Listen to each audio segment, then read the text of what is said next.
समय का सदुपयोग जो करता है उसी व्यक्ति को समय के साथ अच्छे परिणाम मिलते हैं। ऐसा ही हुआ जब सोनू और वानी के एनुअल एग्जाम्स आने वाले थे। अरे अब तक पढ़ रही हो, चलो खाना खाते हैं।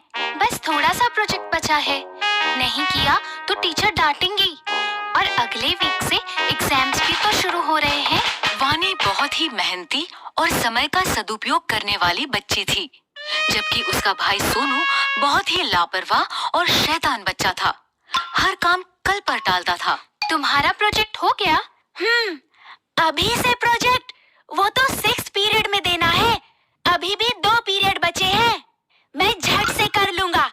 अब जल्दी आओ, भूख लगी है और खेलना भी है। अरे सुनो, रुको, नहीं करोगे तो टीचर डांटेंगी। सोनू और वानी के मम्मी पापा हमेशा सोनू को वानी का उदाहरण देकर समझाते थे। देखो सोनू बेटा, अब तुम बड़े हो गए हो। खेल के साथ साथ तुम्हें अपनी पढ़ाई पर भी ध्यान देना चाहिए। हाँ मम्मी, कल से पक्का। सोनू, समय का सदुपयोग करना अपनी बहन से सीखो। देखो, समय से पढ़ती है, समय से खेलती है, आज का काम कल पर कभी नहीं टालती। आप देखना, मैं भी कल से पक्का ऐसा ही करूँगा। अभी जाऊँ खेलने, प्लीज। सोनू की लापरवाही दिन पर दिन बढ़ती ही जा रही थी और आखिरकार एग्जाम्स के दिन भी नजदीक आ ही गए। सोनू वानी की परीक्षा में अब केवल 2 दिन बाकी थे। बच्चों, अगले सोमवार से तो तुम दोनों की परीक्षाएं शुरू हो रही है ना? खूब मन लगाकर पढ़ो और अच्छे से परीक्षा दो। सोनू, मुझे तुम्हारी बहुत चिंता हो रही है बेटा। तुम हमेशा आज का काम कल पर टाल देते हो। पढ़ाई कल पर नहीं टालना। वानी की तरह सभी पाठ समय से पढ़ लेना, ठीक है? अरे पापा, परीक्षा में अभी पूरे 2 दिन बाकी है। मैं झट से पढ़ लूंगा सब कुछ। अभी तो मैं खेलने जा रहा हूँ। जब तक खेलूंगा नहीं, तब तक पढ़ाई भी समझ नहीं आएगी।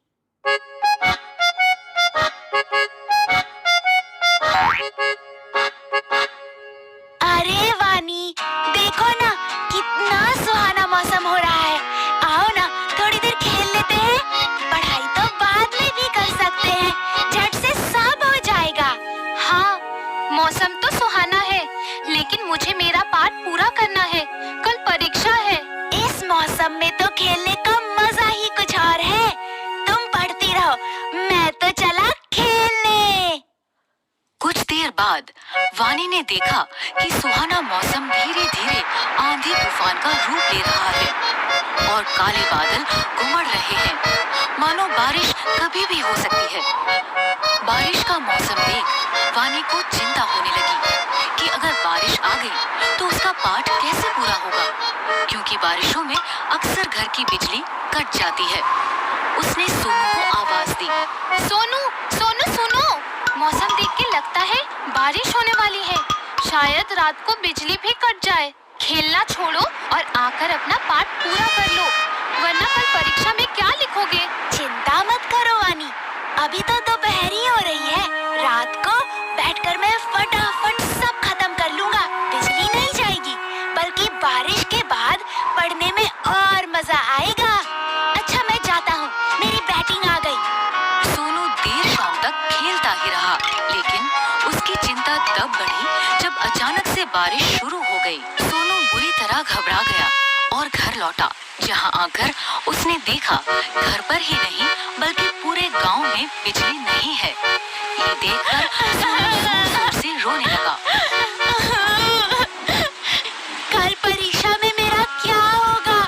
मैंने तो एक पाठ भी नहीं पढ़ा और अब तो बिजली भी नहीं है। मैं तो फेल हो जाऊंगा। मैंने कहा था ना, अपना पाठ समय से पढ़ लो। मैंने तुम्हें 1 हफ्ते पहले ही कह दिया था कि समय पर पढ़ाई कर लेना, लेकिन तुम्हें कभी कुछ समझ में नहीं आता। अब भोगो। सॉरी पापा, अब मैं क्या करूं? काश मैंने सही समय पर ही अपने पाठ पढ़ लिए होते। उसे समझ आ गया था कि उसकी लापरवाही के कारण उसके के पास अब पढ़ने का समय बचा ही नहीं। रोने से अब कुछ नहीं होगा। अब समझ आया कि सब तुम्हें क्यों समझाते थे। अब रोना बंद करो और चलो मेरे साथ। मैंने अपनी पढ़ाई समय पर ही पूरी कर ली थी। मैं तुम्हें सारा पाठ समझा दूंगी और याद भी करवा दूंगी। चलो। अगले दिन दोनों बच्चे खुशी खुशी परीक्षा देने गए। जो समय का करे सम्मान, भविष्य में वो कहलाए महान।